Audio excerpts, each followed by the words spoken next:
There are a few details about course notifications that you should be aware of. So for each course, you have these custom notifications.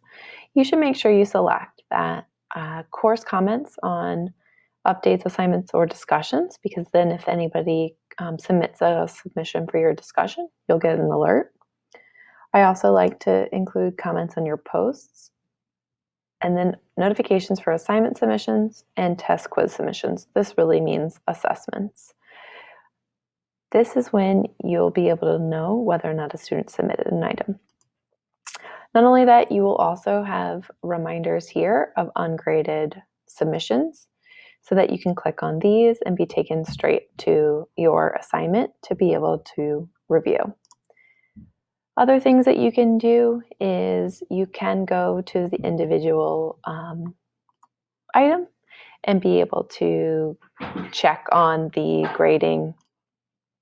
You can check grading for anything that needs manual grading here within the assessment.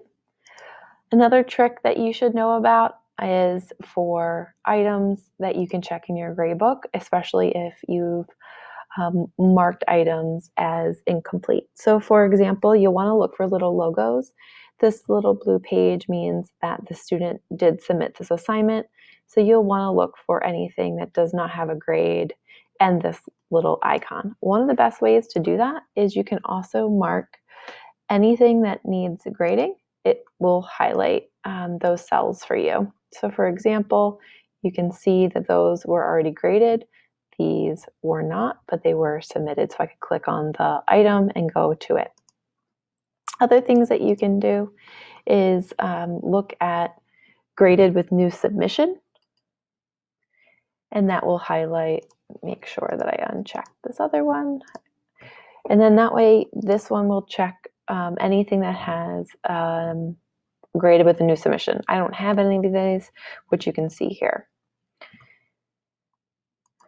And those are a few tricks to getting notifications. If you are missing a notification when a student submits an item, I highly recommend clicking on support and live chatting to report that issue to Schoology tech support so that they know that you are not getting the appropriate alerts, because all discussions, assignments, and assessments should have a notification. We do notice that some of the reminders are not popping up for discussions, which they are working on it, but it doesn't hurt to submit your request.